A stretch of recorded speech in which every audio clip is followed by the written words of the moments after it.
Welcome to the Wisdom Trust. I'm Loren Crawford. This podcast is for gay men over 50 who sense there's more to this stage of life than we've been taught. More connection, meaning, honesty, and possibility. Each episode is a conversation with a thoughtful gay man who's navigating the deeper questions that often emerge in the second half of life. Aging, identity, purpose, belonging, reinvention, community, love, and living consciously. These are not conversations about decline. They're conversations about becoming. I'm glad you're here. Hello, and welcome back to another episode of the Wisdom Trust. I have Dale Rowse with us today, and before I get into introducing Dale, we're just going to take a reminder to talk about why we're here, building community.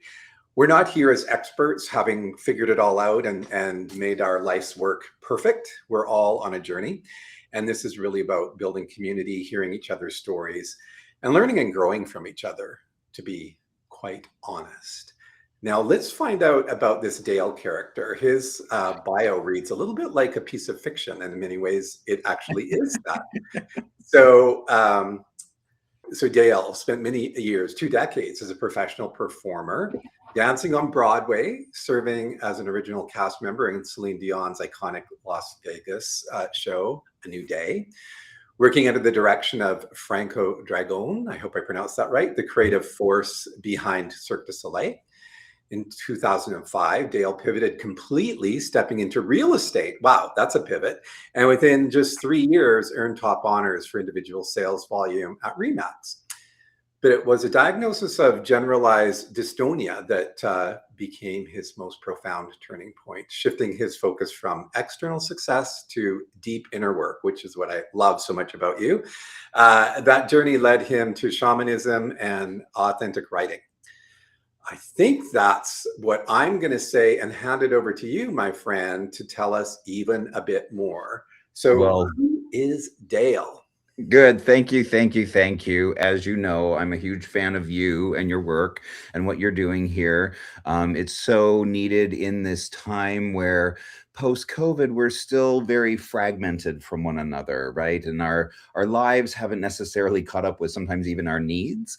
So I applaud you and what you're doing here. I really believe in this level of, stewardship of men of our age, because we do have a bit of a challenge in that, like, the generation above us is kind of gone, right? As gay men, that generation was kind of wiped out. And so, it's up to us to pick up that mantle and carry it forward. So, I'm forever grateful for the work that you're doing here.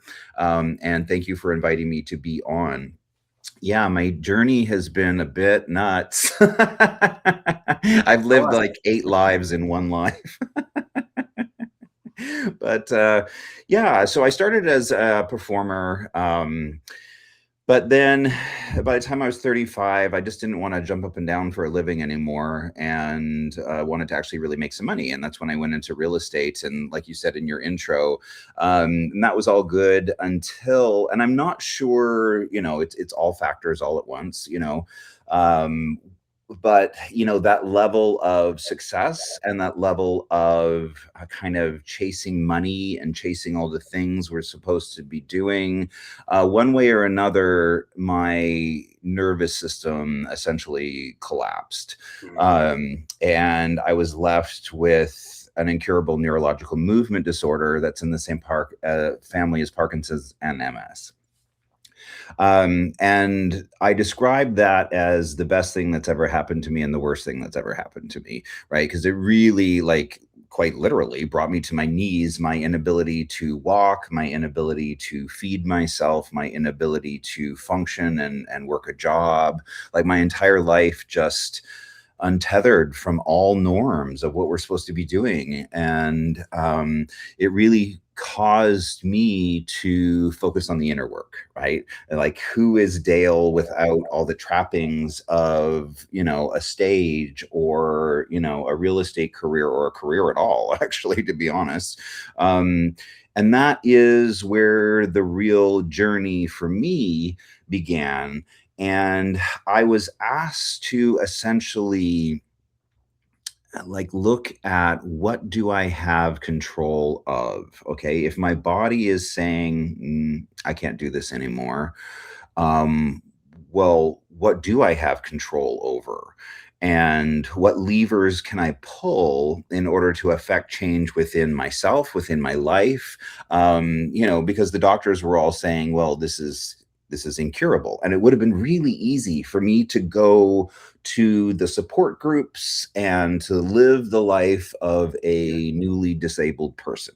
That was the path I was on. I had all the government approvals in order to just, like sit back and, take some type of government assistance. But I never saw myself that way. And when I went to my first support group for dystonia, which is the disorder that I have, um, I knew the second that I got in that room that that vibe was not for me. Like those people and what they were doing in their lives was not at all what I was trying to do.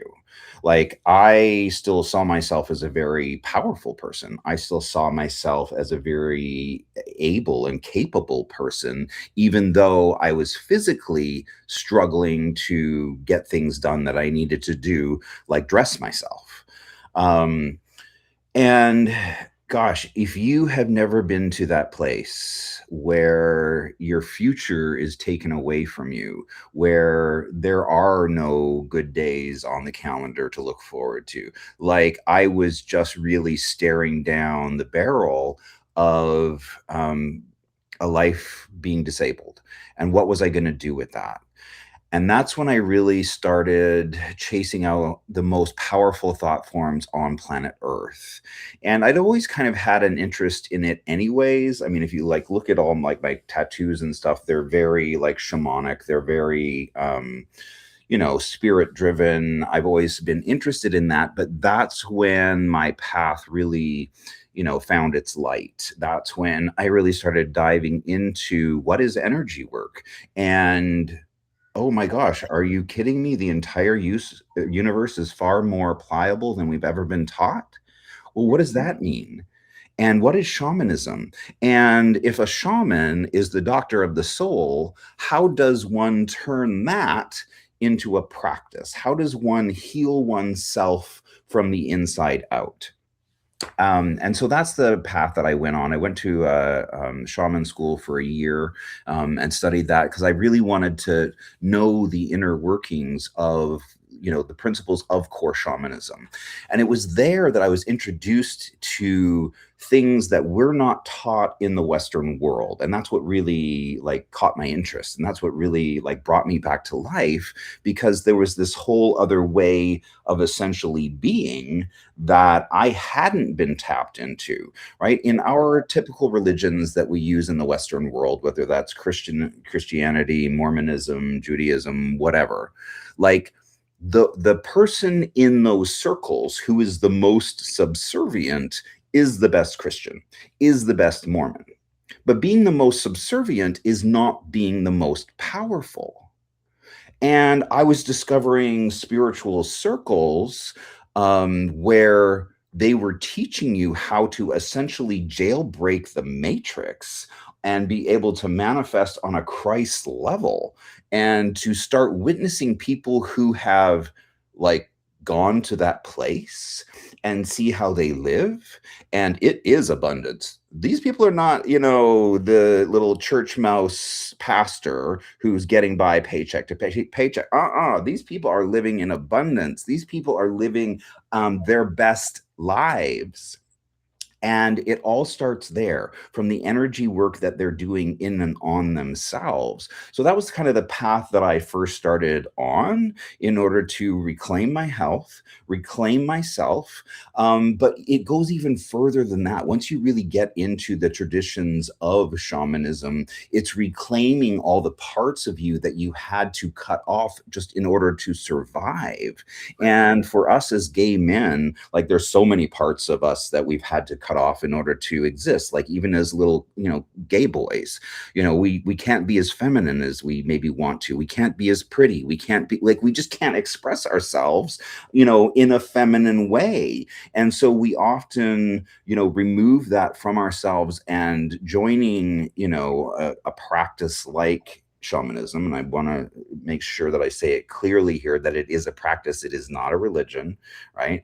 That allows us to reclaim those parts of us, allows us to integrate those pieces, because you're not going to act as a powerful being on this plane if you haven't gone through the process of understanding who you are, like in all its parts, including the shadow work, including the, good stuff, including like every aspect of what that means, right? And to come into yourself in a real powerful way. And I feel like you and I are really blessed to be the age that we are at this time, because this is like your 50s are the era of your power, right? Yeah. And that's when you're really functioning with the majority like of your brain locked in, right? And you're actually thinking higher thoughts, and you're really like stepping into your most powerful time on the earth. So that's kind of how I arrived here, a little bit of background, and that's Yeah. where I am now.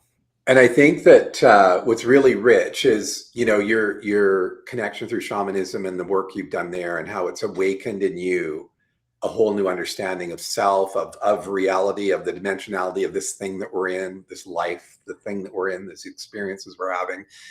And some of us will experience that awakening in different ways and shapes and forms, right? I strongly believe there's no one right path to that, but the project is ultimately find a path. And that path can change and shift, and mine certainly has. And I think the thing about energy is so important, right? That ultimately it is just all energy, and how we're using that, manipulating that, working with that, honoring that, growing that. This is the journey of life. And the more we can sort of have tools and techniques that help us to plug into that, have people sort of acting as, elders to show us that way, I think that's really, really key. And a lot of that is perhaps missing, well, in society in general, but certainly in gay men. And I think what you said is exactly on point, that this is a pivoting point in our life, where the way I describe it to people is like your soul is kind of tapping you on your shoulder and saying, hello, I'm in here, and you've missed me, right? The egoic part of you is driven, been in the driver's seat for a few decades now. Let's like shift gears and put ego into the passenger seat, and that sort of thing. I think that car analogy dudes can relate to. So great. Tell us a little bit more, because you're doing a whole bunch of interesting stuff, right? Like I encountered you. You moved here to Vancouver Island, and I saw this post for some dude who's making quilts, and I'm like, what? And so give us a little bit more of what Dale, at this stage in life, how you're being in the world. Yeah, it's a great question, and yeah, I do make quilts, just as kind of a hobby, and I look at it in the same way that I look at shamanism. It is pattern recognition, right? And it's I see, and it's just the way my brain works, right? And maybe it was just my formal ballet training for a dozen years or whatever, but there's the rigidity of the count, right? But then there's the fluidity of the art, right? And so while the beats give you the structure of the dance, it's the in between those beats of what's happening where things really come to life. And so that was something that I've always enjoyed, is fabric and textile arts and things like that. And but yeah, I just see it the same as everything else that I do in life in terms of pattern recognition. That's something I do. So after I kind of like healed myself, and I want to be clear, I do not consider myself fully healed, but I am certainly able to function. I am able to live an absolutely full life, even with this diagnosis. I just have found like the workaround. And I just, I danced an entire season of ballet on a stress fracture. Like, you just find the parts that are working and make that go. Mm. Right? You know what I mean? Like, you can't be stopped or, held back. You just have to find out what is working. So when I start working with a new client, and I work in energy healing, right? I consider myself an energy worker if I had to describe myself in one way or another. And energy workers look at human emotion, human experience, human energy, human dynamics differently than, say, a trained clinical psychologist. Mhm. It's very different. Like, as an example, we would never, in energy work, we would never talk about our problems, right? Because what you're talking about, what you're focusing on, is what you're bringing to life, is what you're manifesting, is what you're expanding on, right? So you never talk about your problems, because then you're just worshiping the problem, right? And so we really try and move people into actions, words, thoughts that are far more in alignment with what it is they're actually trying to bring into this world, right? Like, Right, don't sit around and talk. practices that serve them where they're at, right? Yeah, Yeah, exactly. Like, don't sit around and talk about your problems, then wonder why you have problems. Like, it's all you're focusing on. But if you didn't focus on those problems, if you didn't even talk about them, if you didn't even see them, and that's ultimately the goal. And it gets so wild once you start to kind of pull for yourself what you're going to include in your reality and right. what you're leaving at the door. And it's like moving from the cerebral, particularly the left brain analytical stuff, which is where a lot of therapy can kind of get stuck, I Yeah. think, Mhm. into this more energetic realm of us, Right. energetic, multidimensional beings. Right. And so when I first start working with someone in a shamanic healing session, one of the first things we'll often do is just kind of course, I address the space and we get quiet and we, really tap in and we make sure that, spirit is welcome, and that the space is humming of that resonance for healing, for good work. And then I just get them to essentially, you know, tell me who they are. And in those words, I can find what their problem is. I can find their dis-ease. And once we start to address their dis-ease in their words, then we can start to move them in a proactive manner towards that which they seek. And it is helping them understand that they're not experiencing anything without their consent, and that the only thing that they need to survive, and this is a big one, right? We really get into the understanding of where you are in space and time. And once I get them through that portal, in the understanding that the number one enemy of this work, the number one enemy of energy work in general, is illusion, the untrue, the unreal, that which is not substantiated, that which only exists in the mind as a problem, right? And so once we eradicate the past, because that's just illusion, and once we no longer have a future, because that is just illusion, then we're just left with what is, which is the current conscious present moment. And then we tap into that, right, where the power is, and we focus the mind of where we're going. And then it's like everything becomes easy. Everything becomes easy. I call it the slipstream, right? Where you just glide into one thing happen. I don't try, I don't effort, I don't market, I don't do any of that. I do not strive in any way to do anything. I set my intention, and then I understand that it is true. And then I watch for the evidence to arrive, right? I mean, I come at this from such a different place than your average American person who, goes to work and tries real hard and strives and has goals and they have a 5-year plan. No, I don't do any of that in my practice, right? What we're doing is we're standing in power. What we're doing is connecting you to your own holiness. What we're doing is getting you to understand that you are God. Yeah. And most people can't hang with that because It's they're such not a, willing to be that powerful. it's such a paradigm shift, right? And our culture is such that it teaches us to be really small.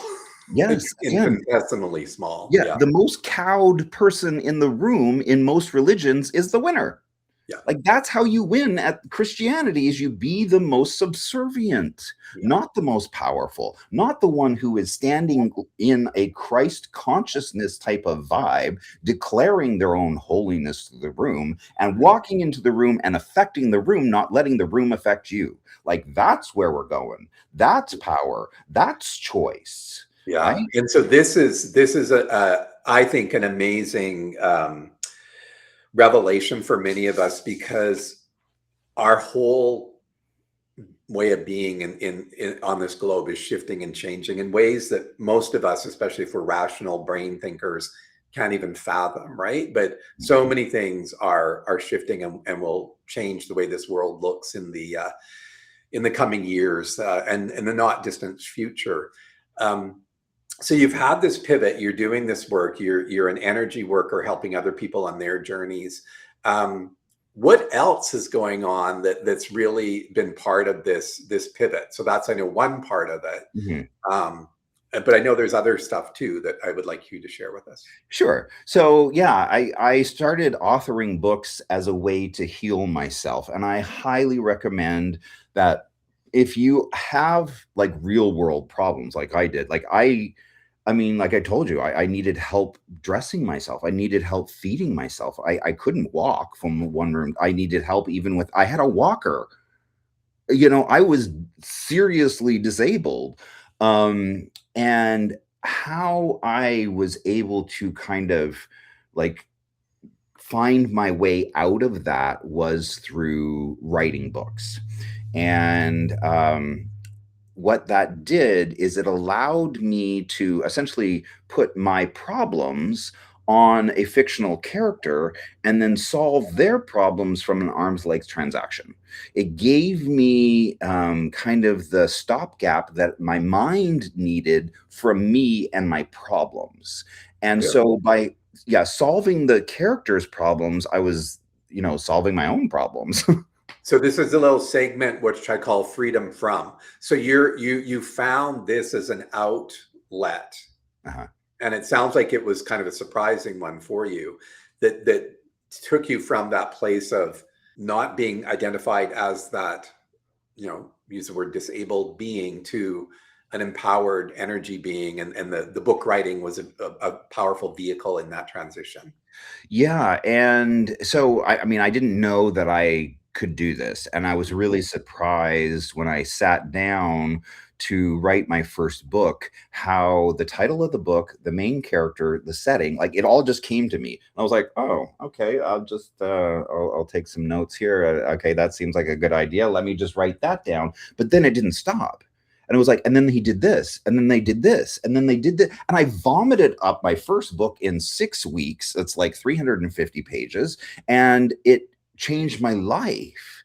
I mean, going on that journey was so transformative. I can't even put it into, and what I was tapping into is I later learned there's an actual term for it called automatic writing. And it's just allowing the subconscious to write the book. So when I'm writing my books, the first thing I do is I excuse Dale from the room.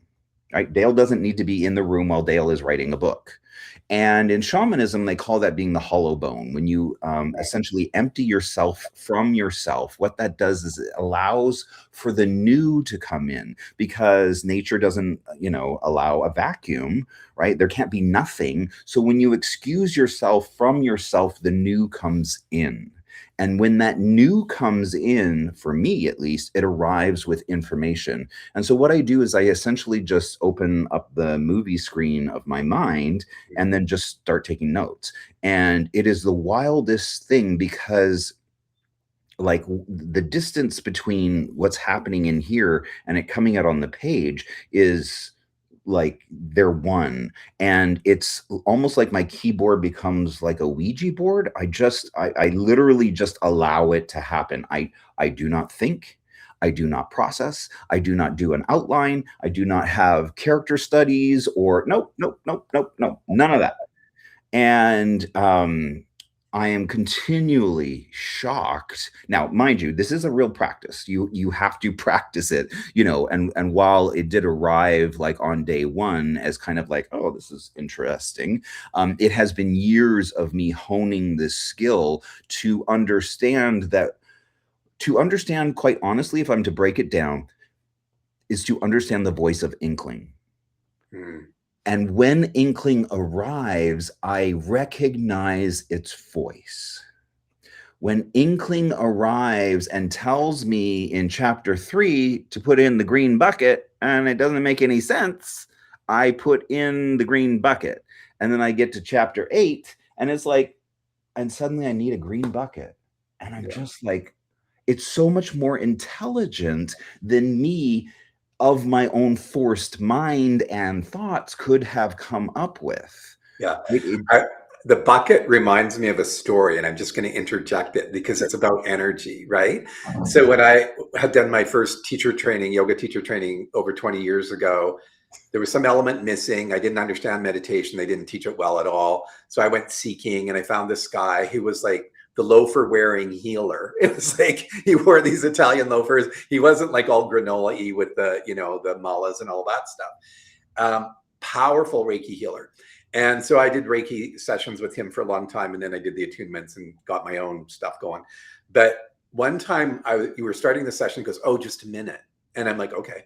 So he goes away and he comes back and I don't know what he did. And then he continues to work. Midway through the thing, I start horking up this bile, right? Just like from all weird parts of my body, just like, and what did he had gone to go get a bucket because before the session, something told him, get a bucket. Mm-hmm. Like that, just as an example for people out there who are going, what's this Dale dude talking about? And how does this stuff just flow in? It does when you allow those channels to open and the resistance of the egoic kind of conditioned mind to sort of, as you're saying, leave a little bit, right?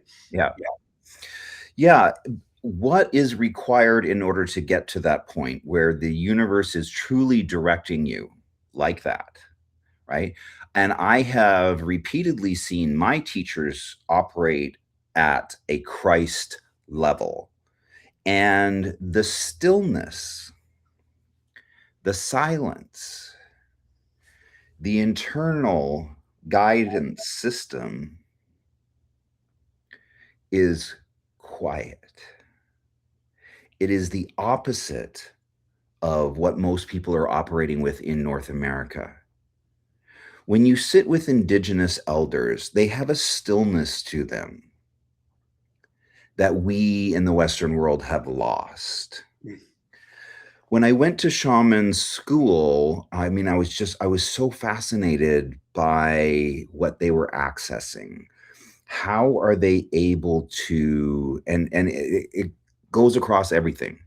The shaman school that I went to, they kind of taught you a little bit about everything from ancient songs, drumming and rows, to animal tracking, to channeling, which is what I do, to the psychopomp realm, working with the dead, helping people cross over. Like there were so many different ways that like shamanism is a really big tent, right? And so we were kind of introduced to a little bit of each topic, and then we could kind of like explore that for ourselves in more private settings with, other elders and things like this. But when you watch somebody who operates from that place, they are not busy, they are not loud, right? And again, I've witnessed my teachers do it where they are given a whole bunch of options and the one they choose is the one that they were going for all along. Just as an example, my one teacher, we were going out for lunch and he was like, oh, wait a minute, I need some money. And I was like, okay, well, you want to stop at the ATM? He was like, no, I'm going to go into this grocery store. And he went into the grocery store and he grabbed 3 scratchers. One, $1,000, another one, 2,500, another one, 5,000. Great, let's go. And you're like,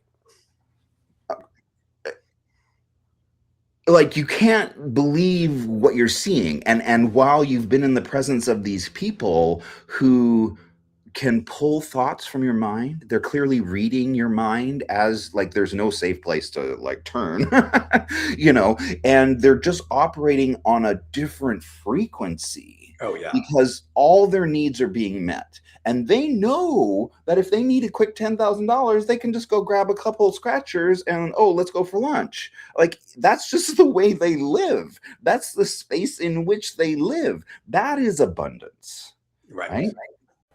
Find the Wisdom Trust on school.com/the-wisdom-trust/about. Website is wisdomtrust50.com. Find us on Substack, thewisdomtrust.substack.com. And if you're not watching this on YouTube, youtube.com/@thewisdomtrust50. See you on those platforms. So tell me about you're authoring, Yes. channeling a lot of this, as I understand it. So you've moved into this place of sharing creative stuff. Tell me a little bit about the books, because I think there'll be interest from our viewers / listeners about that. I have Journey of the Light Shaman, which is, oh, look, it's on my wall. Magic. So Journey of a Dark Shaman, Journey of a Light Shaman, and then I have the Language and Light.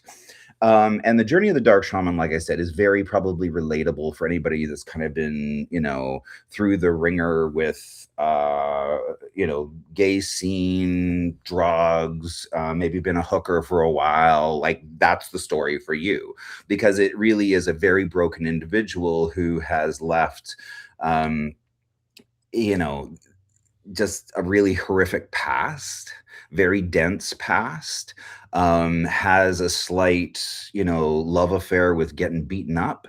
You know, I'm like, these are all things that I could like really relate to in terms of situations I would find myself in. And so that's where I started, was really in the gutter and helping this fictional character named Jack, who has, a neurological movement disorder that he's trying to deal with. And so that was the situation I put that character in. That's how the story of Jack begins. His past is shit. His future is shit. So what does he do with that? Like, where does he go in his own mind in order to, like, what's the point of even living? If there's nothing in your past that's good, there's nothing in your future that you're looking forward to, what do you do with that? And it's helping that character understand that it's all perfect. Even in that, it's all perfect. Yeah. And to help that person slow down, to help that person, that character, take a breath, to help that character, that person regulate their nervous system, get back into the current conscious present moment. And so it becomes this evolution of the soul where you see a very, very damaged, broken individual evolve in their consciousness just one aha at a time. And that's the story. It's not, you know, Jack went to, you know, somewhere in Alberta, and then Jack went, you know, up to the Yukon Territory, and then Jack, no. That in fact, it's hard for me to read stories that are just written on that level. The superficial. The person did this, the person did that. Well, who is this person? What's motivating them? Like, why does this story exist? And that's why I feel like that book was so powerful. It got picked up by a woman at the LA Times who's turning it into a movie script that I'm super excited about, because I really feel like I've never seen this story told. Wow. I had to run for my life in order to avoid being institutionalized into conversion therapy by my parents. As my mother yelled down the street after me, "God is going to get you." Wow. That was my introduction to religion. That's what I knew, right? And, like, I have just been through it, especially around religious abuse. And my father was a Baptist minister. It paints itself. Like, you don't need to go into detail. But and that's why my books again are so different, and I've never seen this story told before, because it's a deeply spiritual, anti-religious book.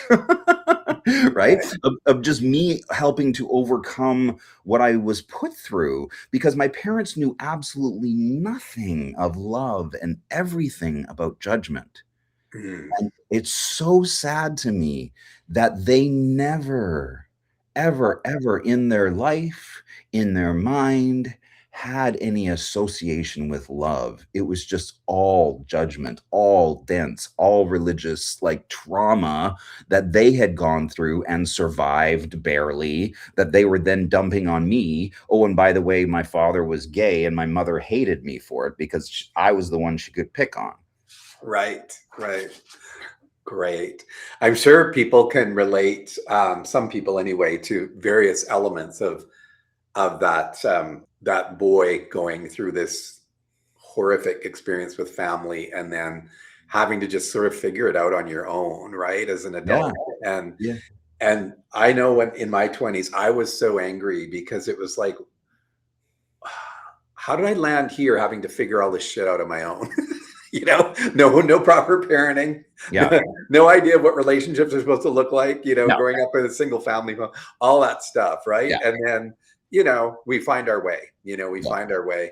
Yeah. And if we're, and especially if you had a situation, which I think is quintessential for a lot of this transformative stuff, which is around health crises, Yeah. right? It's often a health crisis that turn someone's life totally, like that's a huge turning point.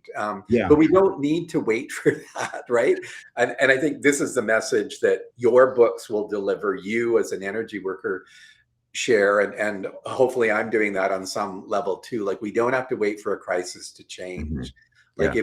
if we're feeling misaligned on whatever level, especially in this midlife kind of like shift, well, look for new voices, look for new and different community, like level yourself up, right? And that's kind of like the next segment I wouldn't mind bumping into now, is like, Mhm.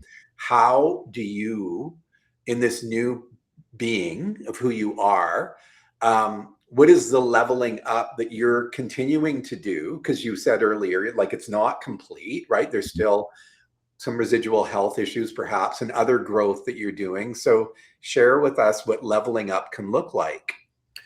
Yeah. So when I'm working with clients, a lot of the times I will try and get them to understand that everything that we seek in life is all found in one place, and that is on the other side of stillness. And so we begin a practice of self-honor. It's not something that I've seen outside of Indigenous circles, but having a daily practice of self honor where you are granting everything you need to self. Right. And so explain it like this. When you go see like the Marvel comics and whatever else, and they're superheroes and they have all these powers and they're like, bam, they got that guy, bam. They're like, there's all this energy that's always coming out of their hands for some reason, right? Like that's just the power move of a superhero. And so I get my clients to use that same idea, but on themselves. And so it's getting into a space where you are naming and granting yourself your own holiness. Now, that in and of itself is a huge practice. Like, I don't want to just like glide over that, but for purposes of time, I will a little bit. But the first step is getting to that place of granting yourself and experiencing your own holiness, knowing that it's all self-granted. Totally. Everything that people are looking for in life is all self-granted. That the holiness is, you just reminded me again of John, the loafer wearing healer. At one point, it was my first Reiki session, because I said to him, I don't understand what you mean by healing. Like, the word just didn't mean anything to me, right?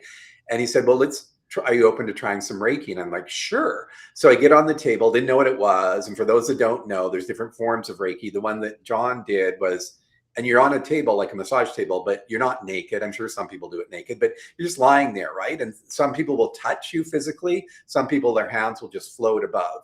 And so he's doing this stuff around my head. His approach, and the one I use, is touching, because like you just mentioned, the energy in your hands, right? Yeah. And at some point he said, "Oh, I see you with these big, beautiful white wings." Well, in the Tantra tradition, a lot of the imagery is of this beautiful white swan. And a lot of the imagery around that is these huge white wings. And I'm like, oh, like years later, I'm like, that's what he was seeing.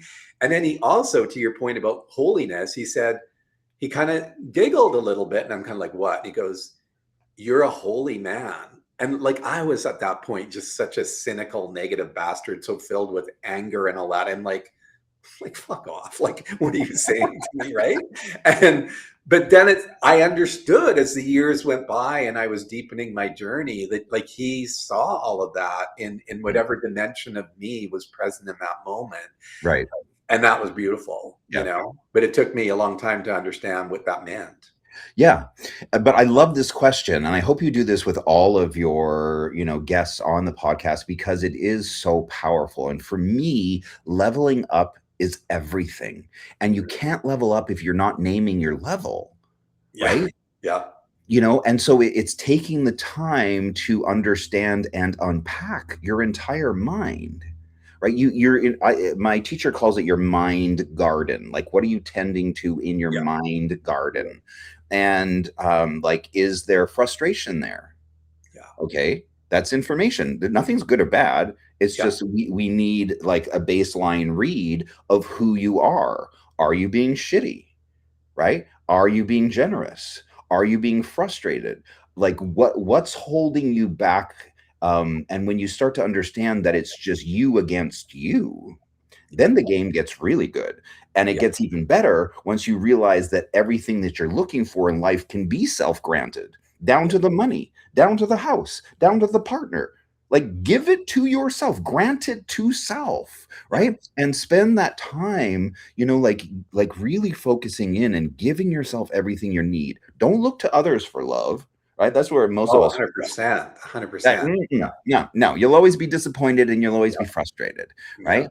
Spend the time granting yourself all the love that you need in the world. Fill yourself up and your resources from you. Yeah. Don't go looking to, and that's the, greatest thing that I learned through writing all these books is how the answers live within me if Yeah. I will go and chase them.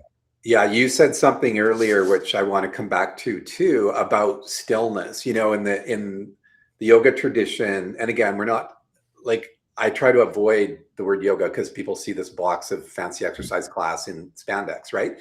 But in the yoga tradition, there's this saying that all the answers are found in stillness. Yeah. So for folks that are feeling misaligned or feeling incongruent about stuff, like that just that angst and malaise that can come up, you do need to figure out a way to get still, like that's, I think there's so much richness in that, but it's fearful because we're conditioned not to be still. Right. Yeah. And our apps and the constant swiping and the dopamine, more dopamine, we're just being programmed for this thing to respond in a certain way. So we need to make an effort to do things differently, right? Yeah. And it's really stepping into your own power, knowing that you can have anything you want. So once you get to that level, well, what do I want? I mean, you can literally change the way you look, the way you vibe, the way you feel, your finances. You can change all of that through decision. Yeah. And on that note, this thing again, because it's 5 times more wired to focus on the negative, it's going to focus on what's not appearing. But we need to remember that's just the brain doing its thing. And meanwhile, we might actually, and I do this, I still do this. Like, all these things are happening. How is it that 2 months into deciding I was going to do work focused on midlife gay men over 50, and I'm already doing my 6th podcast recording, have the infrastructure set up. Mm-hmm. Like, how did that even happen? I don't even know. Like this is the thing. It's so powerful when we get clear. Yeah. But that it is that point, like we have to acknowledge where we are now, not from shame and judgment, but just where am I right now? Right.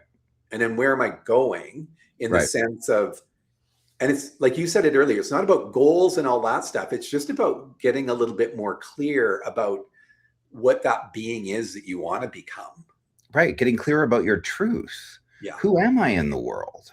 Am I a rich person? Am I a poor person? Am I somebody who struggles? Am I somebody who like lives in infinite wealth?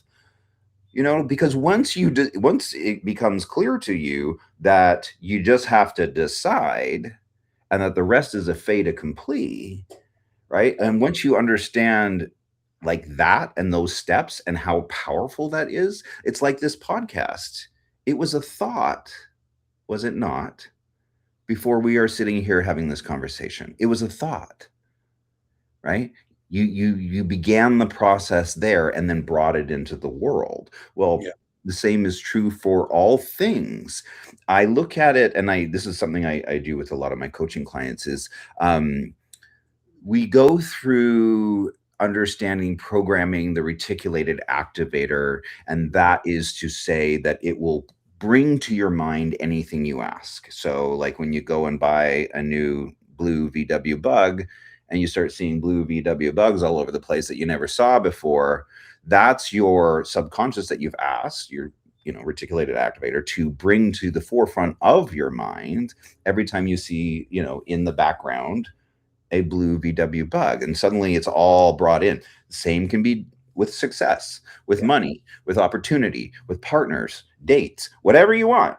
You can just program it into the reticulated activator, and it would start bringing all this opportunity to you that you otherwise had been missing because you hadn't asked your mind to show it to you. Yeah. Yeah. And that reticular activating system is a real big part of what a lot of people are talking about in quantum physics now. So, all the stuff that people consider woo-woo is not as woo-woo as, and we're going to be seeing a lot more of this in the coming years, right? Of people understanding these dimensions of themselves and how the brain can actually work in consort, not, in opposition to. It's that egoic conditioned mind that needs to be kind of quieted down. Right. Yeah. And yeah. I study this as a science. Mm-hmm. Not as a woo-woo, whatever. No, I mean, there's real science behind this that shows you, the path. And then going out onto the path, you begin to start your own practice. And what does that mean for you? And what do you want? Right? I mean, just getting clear on what you want, where you're going. Another thing I do with clients that's really big is helping them identify a North Star. Like, where are they going? Right? Like, what's the one thing that all words and decisions need to live in service to? Yeah. Yeah, that's powerful. And so it's just getting into alignment with that North Star. Okay, I understand that my movie is going to be coming out soon, right? And so everything lives in service to my movie coming out, right? And I spend a lot of time thinking about it and calling into the physical plane that which I seek. I see myself in the limo going to the premiere, right? I have, and I don't see anything else. Yeah. And it's kind of being delusional, but knowing that I'm a world famous author who makes not just books, but these books are movies, and they were always intended to be. And that is the only thing I see. It's the only thing I talk about. Like, I'm sure I'm super annoying to a lot of people who are like, yeah, okay, you're delusional. No, and it's amazing. It's really, truly amazing. Because that subconscious, when you're seeing those images of yourself in the limo and all that, it doesn't know if that's real or not. So it's conditioning you to be there, right? For that to manifest. And I think this is where a lot of the manifesting stuff that's out there gets lost, because it's done in a very superficial way, not in that sort of, I don't just want it. I'm there. I'm already there, and then the reality, quote unquote, gets to catch up, Yeah, it's jumping that's timelines. Yeah. Yeah. Right. And in the same way that you remember your past memories, you can remember your future memories. Yeah. And by remembering your future memories, it brings it into reality. I mean, 100%. that's 100%. just the life hack. Yeah. So now that we've kind of maybe lost a few people, but maybe gained even more, that happens. Some people are just, there's it's kind of like I have this thing like where people are like, oh, I'm going to bring someone to yoga class. I'm like, no, don't do that. Let them find yoga on their own, of their own volition. Because when you bring someone to something and they're not ready, they're not going to have a good experience, right? So even with hearing this stuff, some people will be like, oh, that's so, yes, I think I'm understanding. No, I totally get that. And others will just be like, wah, wah. And that's okay, right? Yeah. Because I think there is this thing about a readiness. But this whole community, this podcast is about awakening. Like I'm going to keep that thread coming through everything that I do, and hopefully all the discussions that are, flourishing within the community as it grows. That we're awakening into new and more evolved versions of ourselves. Right. That's so much an important part of the work. Yeah. And the world is really fighting us to not do that. The Totally world very much wants us to be busy, to be stressed, to be broke, distracted. to be running, to be Yeah, like, not have the time for yourself in stillness. Because that, again, is where it all begins. And if you can even just spend 5 minutes a day in a practice of self honor, granting to yourself all that you need and want, like, don't go looking for it out in the world. It ain't out there. yeah, That's not where your work lies. And anything you see on the news, anything you see in the world, that is not you. And do not bother yourself with yeah. that. That And is not you. I just posted a piece on seeking today. It's very interesting. This is coming up. So in my first pilgrimage to India, I went and I was kind of like, I went with a spiritual tradition that I was connected to, and it was all very wonderful. It was curriculum driven and all that stuff, and what have you. But I kind of knew, I was like, I don't really need to go to India to do this deep work. Like that was kind of inside of me, right? We get there, we do the whole thing, and Panditji led us through all these beautiful things and blah, blah, blah, blah. 3 weeks later, we come back, and then I go down to the Himalayan Institute in Pennsylvania where their ashram was.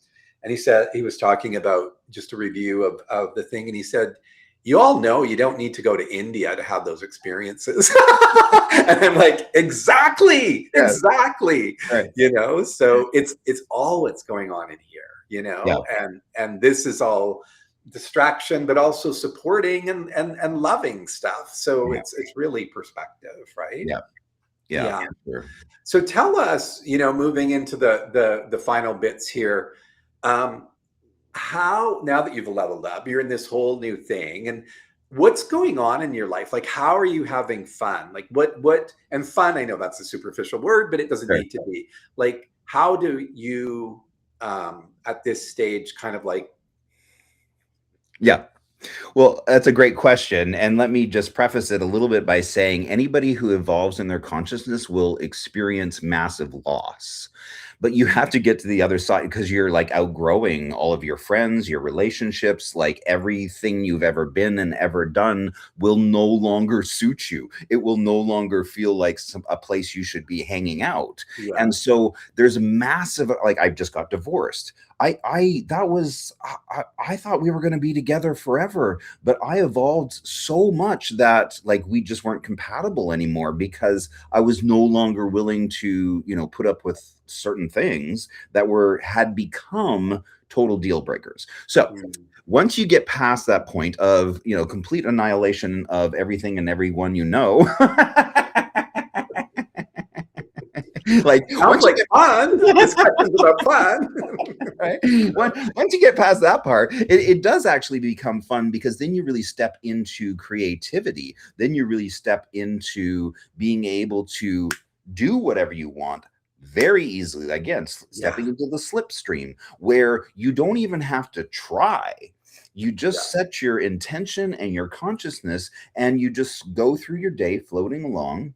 You're like, oh, I just got into a car wreck. Why did that happen? And then you meet the person who you got into a car wreck with, and you're like, oh, I was supposed to meet this person. Totally. Yeah, And yeah, yeah. you stop criticizing what's Criticizing. happening. You stop Yeah. having a judgment on that Judgment. car accident. You stop being annoyed by the fact you just wrecked your car, because it was worth it, because you just met that person that came into your life without trying.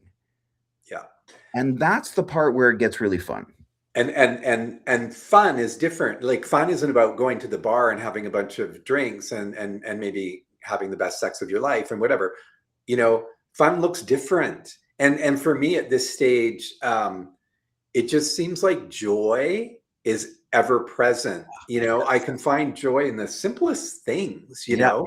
And it's like, whereas before it was like bitter, angry, Yeah. judgment, Yeah.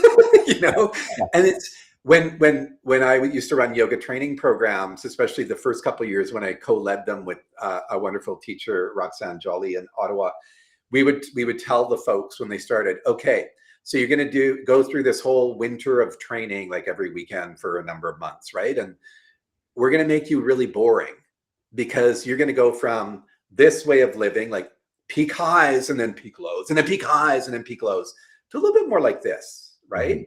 And so it may look like, to your point, annihilating everything. You don't need to live in drama land. No. Like, that's really a choice. Yeah. Right. No, it is. And once you gain controls of being able to light your own lights, that you're not looking to anybody else to light your lights, that Totally. at any given moment I can just turn on and just light up myself, right in and of myself on my own say so. Like, that's when it gets super fun, because then you get to make different choices, because you yourself are so different. And you will, again, like, just have that path like reveal itself to you Yeah. without trying, without striving, without, the usual American stuff that we feel like we have to do. And I've gotten to this point where I fully understand, when life hands you the easy path, take it. Yeah. And the thing you said about revealing, so I think sometimes this is what I teach a lot is, we can be so focused on, this is me and this is what I do and this is how I do it. A door just opened right there that may have changed your fucking life. And you were so focused on this. Yeah. And it can be as simple as you're driving and this thought drops into your head about blah, blah, blah. And it's like, that's interesting. And then you just dismiss it outright, because how could that ever be? Well, that could have been your soul, or however you want it, the universe giving you a little nugget, like, this can change your life, and we dismiss it, right? Just That's out of, the voice of inkling I was talking about earlier, right? In getting into that place of stillness, that when that information drops in, it's not lost on you, because you have programmed your mind to look for the voice of inkling, and you recognize it really clearly when it comes in. But again, you won't hear it if you're busy. You won't hear it if you're mad. You won't hear it if you're busy in your mind. right, You will only hear it and be able to decipher it for what it is in a much quieter inhabitants of self. Yeah. One of the things we'll be doing here in the future, not on the podcast per se, but in the supporting stuff, is practices on how to cultivate stillness, because it's so important.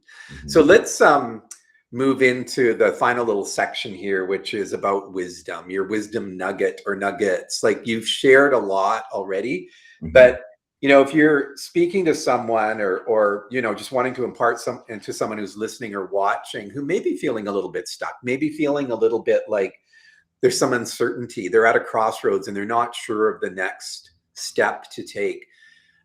What's some guidance you might provide, or if you, when you were in that step, like one of your teachers, like, just some words of wisdom? Sure. Yeah. So what I always recommend is, first and foremost, is to get a teacher, right? You can get there on your own. There's plenty of people who have been self-taught.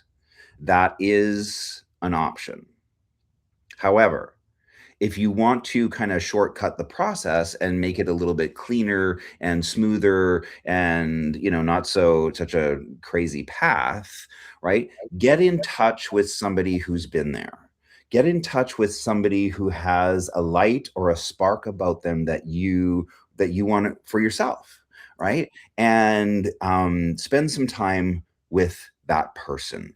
Now, if you can't get to somebody, or you don't know of anybody, or you can't reach either one of us, I would say stop. Just stop. Mhm. Stop. Stop doing, stop trying, stop striving, stop. Just be still, Yeah. Create right? the readiness, because when the student is ready, the teacher will appear. I know that sounds like a truism or cliche, but that's played out time and again in my life. And sometimes the people that show up, you don't see as teachers in that moment, but you recognize later, oh my God, I learned so much from that person who wasn't formally a teacher necessarily.